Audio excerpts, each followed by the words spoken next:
All right, so this is going to be the last video for this section. I know I said that prior, and I apologize, but there was one more section in here I wanted to add on, which was kind of a little different.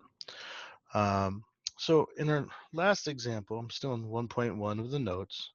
The top, we talked about example 5, where sometimes you'll have an output here, or when you had two inputs that gave the same output value.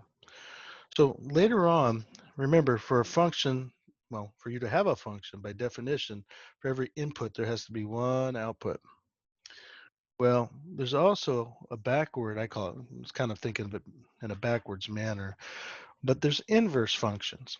And for those, in other words, if a function, and we'll talk more about this later in the semester, but for a function to be invertible or one-to-one, as is stated right here, for every output, there has to be one input. In other words, it just goes backwards. So instead of being a function, for every input there's one output, a function said to be invertible or one-to-one if for every output there's one input. And if we look here in the middle example, for instance, we'll see if I can put my lines on here and do this all the right way. If I ask you, is this a function? You should probably tell me, here's a vertical line, and as that line moves to the right in this direction, you probably say, well, yeah, because for every input, there is only one output. In other words, it only crosses once. Well, we clear all that out. And if I change the question on you and say, hey, is that function one-to-one or is it invertible? What you can do is you can turn that vertical line horizontally this way and see as you go from top to bottom, there to here to here to here. If it only crosses once, sorry, here and here and here and here, if it only crosses once, then you have an invertible scenario, or the function said to be one-to-one.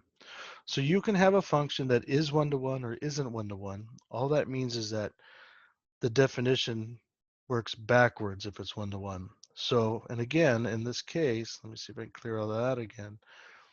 For my horizontal line test, I only cross once still. That's all it means. So this function here is invertible or one-to-one. We'll do more with invertible functions, or maybe you've seen or heard about them before. So if I do the same test for example A here, this example, my horizontal line test, if I come across, crosses 1, 2, 3. And again, if it happens at just, if it crosses more than once, just one time, it's not invertible. So this is not one-to-one. So that is not one-to-one, not invertible. I'm using two words to describe the same thing. And it wouldn't be invertible here either because it crosses 3. If I cross with the horizontal line test here, it would work here. But again, if it happens in multiple places or just once, um, your function's not one-to-one. Your turn. Let's do this example here. If this were example B, and this is example C. For example C there, is that well, first question, is it a function? Does it pass your vertical line test? Should be telling me yes. So yes, it passes the vertical line test. So it's a function. Second question, is it one-to-one or is it invertible?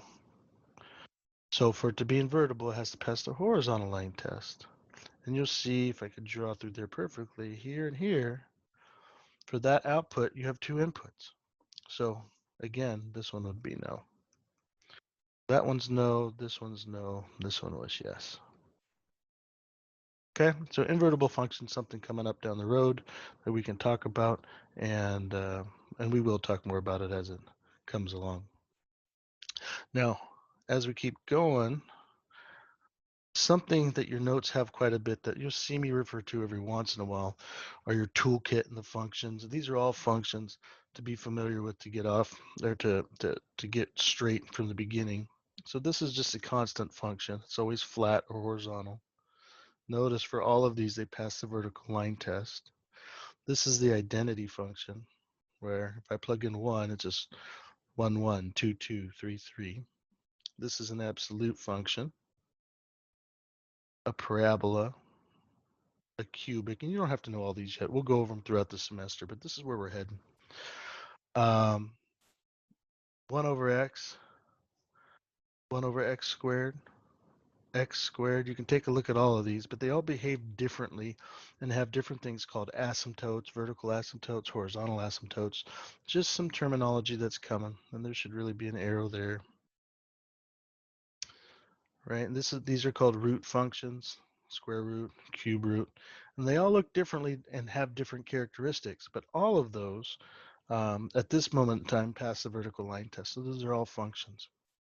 Some of them are one-to-one, some of them are not. So as a drill, you could probably go through and check out which ones are which, but we'll get there eventually. That's it for now.